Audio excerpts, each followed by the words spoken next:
we have decided to use multiple entry points for mobilization because there are multiple ways to become a part of doing things for us at Greenpeace, or with us.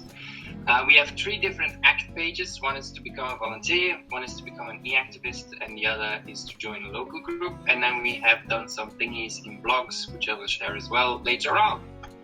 The first ACT page is a rather basic becoming a volunteer page. In this page, we have the button just goes to the main page of Greenwire, so nothing too special there. In the page itself, we have first explained how can you become a volunteer for Belgium, what are the things you can do. So join actions and become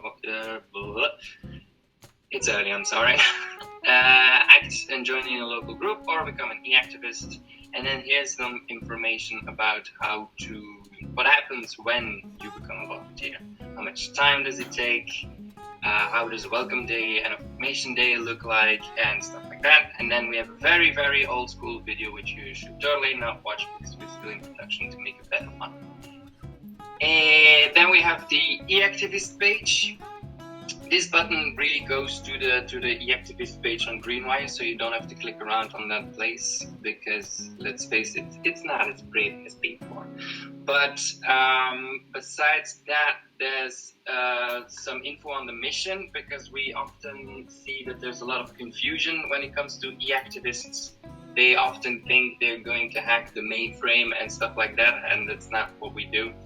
So here's the mission statement and the skills you need to have. So it's also a lower, like, people can more easily apply if they don't need to hack the mainframe. It's all right.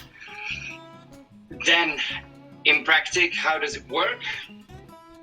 How do we train you? How do we brief you? How can you not say things and stuff like that? And then, not your thing? That's cool. You can still become a volunteer in a different way. You can still join a local group, or you can donate. How about that? We decided to choose these ACT pages instead of sign a petition, because we believe that if you're on that page and you've made it that far, it's really that you want to do things.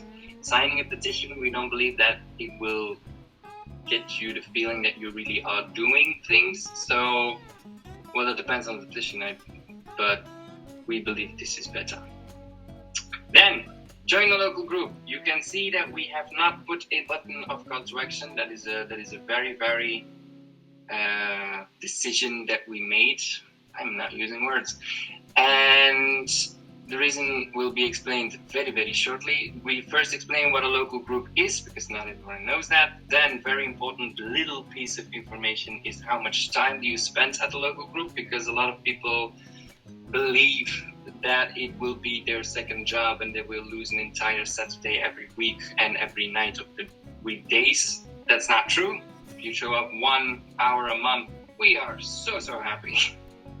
So this way, again, stepping stone to join a group has been lowered. Then how you join a local group? Very easy. Mail them. That is why there's no call to action button at the top. We want you to directly contact the group from Leuven, from Liège, from Namur, from Brussels. You have the name.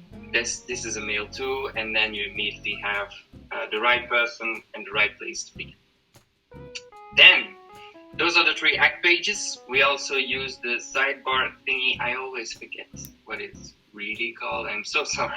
A card? I don't know. Of course, we use that one. We usually pick the most ambitious one, which is joining a local group. But if it's more relevant to put something else, then we will obviously put something else.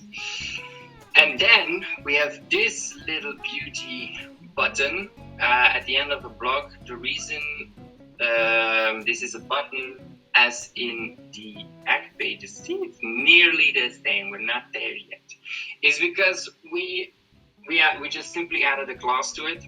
If you want to have the code, it's here in the next to last slide, so you can steal it. We did this because of several reasons, and we had a short discussion about it last time. The reason we added it is because, especially on mobile, when the act block thingy doesn't float like it's so smooth on the desktop, but it stays on top, and then you have the content, and then there's no call to action at the bottom.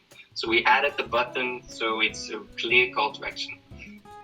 And this resulted in a drop in the bounce rate of blocks and a higher click-through rate specifically on that block. I checked it yesterday because some people had questions about it, and I shared Google Analytics data from this. And for example, for one blog, we had 25 clicks on the orange button and like 3 or 4 on the call to action thing.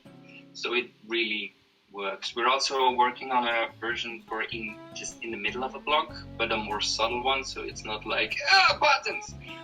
But it's not there yet. It's not working yet. So again, code, feel free to steal. Those are basically the things we do for you the most.